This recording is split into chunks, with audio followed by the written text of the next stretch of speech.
Ini adalah video Ustadz Adi Hidayat. Dia berbicara bahwa orientalis itu mereka merasa berbahaya. Maksudnya orang-orang kufar itu takut kalau umat Islam itu memperingati Maulid Nabi karena bisa membangkitkan ruhaniyah keislamannya. Benarkah begitu? Mari kita simak apa yang dia katakan. Kenapa orang sekarang begitu sensitif dengan Maulid?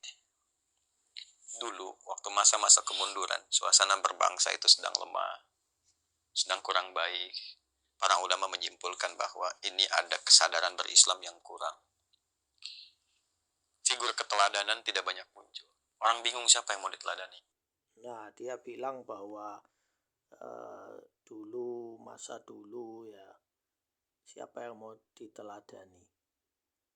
Perlu saya jelaskan bahwa Adi Hidayat di sini dia tidak menyebutkan sumber kitabnya, arsip sejarahnya mana.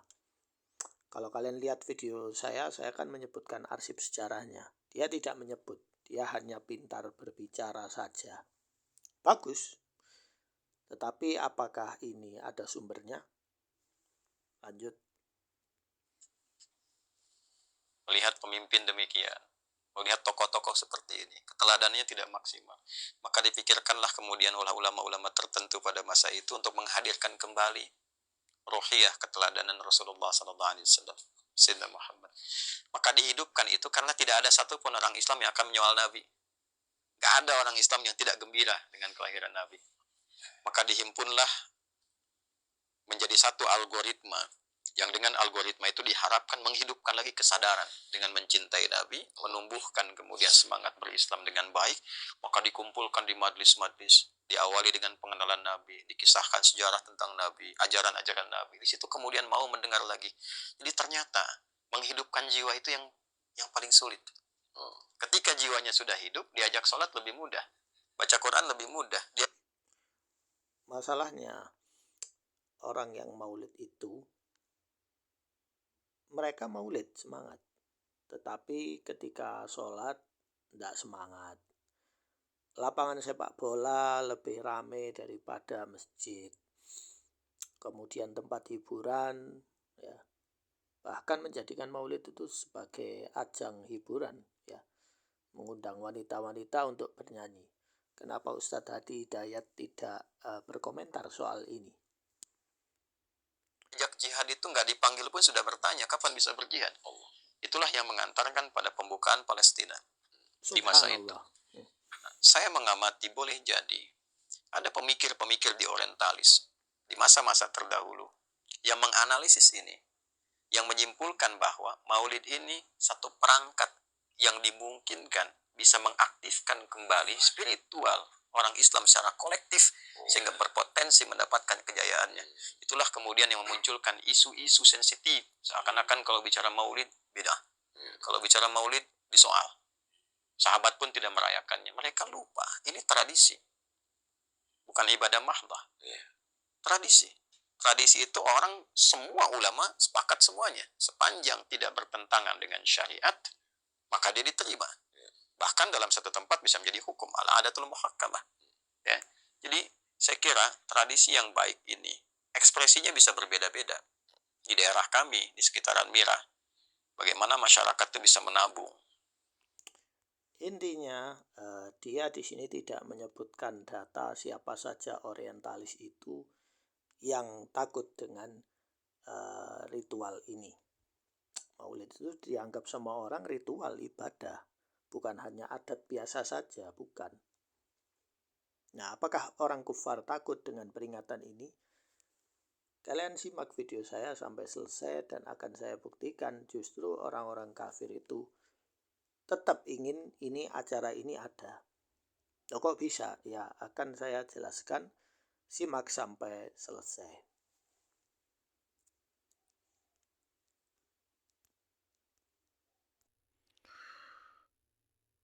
Nah, kalian pasti kenal sama orang ini. Orang ini namanya Napoleon Bonaparte. Napoleon Bonaparte, dia tokoh yang dipuji-puji oleh sejarawan. Dan orang ini sangat cerdik. Saya katakan sangat cerdik, walaupun dia kafir. Karena dia justru membantah pernyataan si Ustadz Adi Hidayat. Yang dia mengklaim bahwa orientalis itu mereka bilang bid'ah maulid atau gimana, maulid itu bid'ah atau sensitif atau bagaimana. Tapi Bonaparte justru dia si Napoleon ini justru melanggar standarnya Adi Hidayat. Disebutkan di dalam kitab Misru tahta hukum Bonaparte. Jadi kitab ini ada di Mesir, bisa diakses ya secara online. Mesir di bawah kendali hukum pemerintahan Napoleon Bonaparte. Ditulis oleh Juan Kuhl ya, di halaman 271-273. Di sini disebutkan wa yusajjal al-Jabarti. Al-Jabarti salah seorang sejarawan. Anna nakhba al-muslima bil Qahira qad azafat an al-ihtifal bi maulid nabi fi dhalika al-am. Maksudnya apa? Di kota Kairo itu ada sekelompok muslim yang mereka itu berhenti dari membuat peringatan maulid nabi. Ghaira anna Bonaparte ma in alima biniyatihim hatta alaha alaihim an yu'idu an-nazar fi qararihim. Jadi ketika mereka mandek tidak melakukan acara peringatan itu, Bonaparte itu bilang, "Loh, jangan ditunda. Ya, niat kalian melakukan acara ini." جاء رد السيد خليل البكري بالاعتذار عن عدم إقامة الاحتفال لأن الموقف يتصف بعدم الاستقرار. Salah seorang dari mereka namanya Sayyid Khalil Al-Bakri itu meminta maaf kepada Bonaparte karena tidak bisa melaksanakan peringatan tersebut karena kondisi tidak kondusif. Karena waktu itu pasukan Mamlukiyah kabur dari Mesir, ya. Kemudian Napoleon masuk, jadi kacau balau, kondisinya kacau balau. Ya. Fadlan an anna aliyya al-qawm la yatawaffar ladaihim al-mal al-lazima li ra'aya ahdath al-ihtifal. Penyebab tambahan yaitu mereka tidak punya uang untuk melaksanakan acara itu. Ya, kekurangan duit. Kalau sudah krisis, konflik, orang fokus mau membuat haflah, ya, party. تقدم بونابرت بناء على ذلك لتمويل الاحتفال بنفسه وقدم 300 فرنك فرنسي إلى الشيخ البكري. Kemudian akhirnya Bonaparte, si Napoleon yang kafir ini, dia atas dasar itu dia mendonasikan, ya, memberi donasi sumbangan kepada acara itu, untuk acara itu binafsih, dirinya sendiri mengeluarkan duit untuk seberapa uangnya, 300 frank. Frank itu ya kayak mata uang ya. Untuk Syekh Al-Bakri untuk tetap mengadakan acara itu. Zaharat taraddud nafsu fi aqalim Masar. Waqad wasafa al-fannan Dominiki Vivandio, ya, alladhi rasama portria li Voltaire بقدر من الغضب كيف أنتوني مفتي رشيد ألا يحتفل بالمولد النبوي كي يبعث برسالة إلى أهالي فحواها أن الفرنسيين يعارضون إحدى أكثر مناسبات الإسلامية قداسة. Nah, akhirnya salah seorang ya seniman namanya Domenico Vivendenon, dia itu malah protes ke Napoleon. Ya, justru dia yang protes ya, Domenico ini. Loh, jangan kamu memberi duit untuk acara itu. Ya. وقد روى منه أهمية إقامة الحفل في الساعات al-akhirah fa amara mufti bitanzim al-munasabah. Jadi si Napoleon ini dia justru menaruh uang untuk sumbangan untuk acara penting ini tetap diadakan. Bahkan sampai era berikutnya setelah Napoleon kembali ke Prancis, kan dia menaruh perwakilan di Mesir, di Kairo supaya tetap menguasai Kairo sampai era Mino, ya Mino, ya. Dia tetap memberi dana untuk melanjutkan acara ini, walaupun seniman Prancis menolaknya. Ya. Ini bersambung juga dengan apa yang saya katakan beberapa waktu yang lalu bahwa Maulid ini adalah alat politik sosial. Tidak ada hubungannya sunnah ya, atau wajib. Tidak ada. Ya. Baik, kemudian di halaman berikutnya, wa fi sabah dzalikal yaum asdara Bonaparte bi awamiruhu bi taqdim masira muhibah min quwat al-hamiyah ihtifalan bi yaumil azim.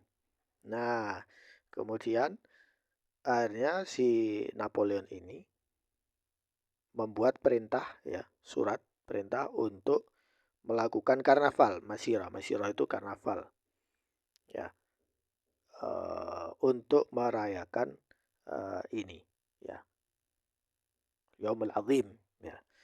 فامتزجت نغمات الفرقة العسكرية الصاحبة للجنود بالأناشيد التي يتغنى بها المسلمون. Kemudian pasukannya itu justru memukul, ya ada drum, ada ya alat-alat musik itu ya. Jadi orang kufar ini mereka yang memukul alat musik, sedangkan yang bernasyid itu adalah orang-orang muslim yang mengikutinya. Nah, ويعلق ديتري الساخرة أن الرجال المدفعية الفرنسية يحيون محمدا. Detri itu dia malah melecehkan pasukan itu. Nah, lihat itu pasukan itu mereka merayakan acara happy-nya Muhammad ya ini alaihi salatu wassalam. مثل كبار الضباط الفرنسيين أمام الشيخ السيد خليل البكري وهو أحد الشيوخ البارزين في حضور أعضاء الديوان. Ya. Jadi kemudian apa yang terjadi setelah acara itu dilaksanakan? Yang pertama kali dikasih uang sama kepada Syekh Khalil Al-Bakri ini, wa khala alaihi laqab.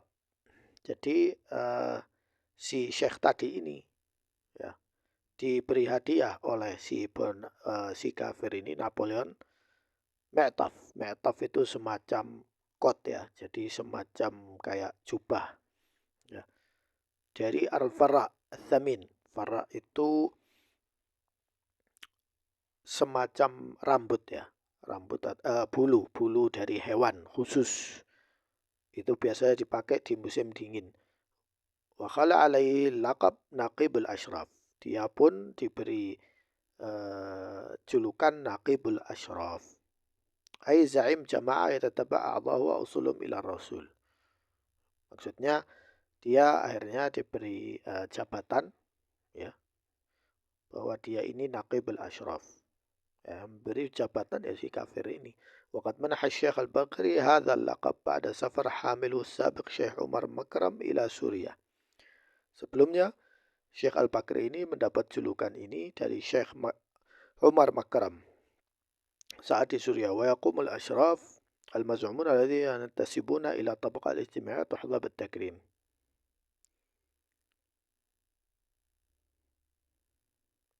Nah, jelas ya. Apa tujuannya si Bonaparte ini? Ini sumbernya ya, sumber kitabnya Ajaibul Athar wa Tarajimul Akhbar karya Abdurrahman bin Hasan Al-Jabarti. Nanti kalian bisa cek bahwa saya tidak bohong. Saya ada sumbernya ya. Kalau ada yang nantang saya punya sumber. Nah, sekarang saya giliran nantang si Adi Hidayat, mana sumber dari apa yang kamu katakan itu? Tunjukkan sumbernya, kitabnya, kitab mana. Nah, jangan hanya cuma cerita dengan narasi yang top, yang bagus, seolah-olah ini sahih, ya. Kalaupun dalilnya tradisi, ya tradisi dilihat dulu, ya sesuai dengan sunnah Nabi atau tidak sesuai, ya. Jadi klaim bahwa orang kufar itu benci maulid justru itu tidak betul, ya. Kalau maulid itu untuk maslahat mereka, ya mereka akan melaksanakannya, ya. Kalau bukan bagi maslahatnya mereka, ya mereka tidak akan melaksanakannya. Nah, buktinya ini dilaksanakan. Bahkan orang Syiah Houthi juga melaksanakannya. Tujuannya apa? Untuk memperkuat posisi mereka di sana, ya. Sedangkan Houthi itu melarang sholat taraweh itu tidak boleh, ya. Bahkan diancam, ya tidak boleh sholat taraweh. Ya, mendirikan tahfidz, TPA, TPQ juga tidak boleh. Ya, yang boleh itu daurah-daurah untuk kepentingan Syiah mereka. Sekian dari saya, semoga kalian semakin hari semakin cerdas, semakin literat, tidak ditipu oleh orang-orang bersorban atau orang-orang berpeci. Ya, bahkan orang-orang yang punya gelar, ya, belum tentu mereka itu mau, ya. Kalau mengorek-ngorek seperti ini memang capek, memang harus meneliti, harus menelaah. Tapi kebanyakan orang tidak mau seperti ini karena punya kepentingannya sendiri-sendiri. Sekian dari saya, semoga bermanfaat.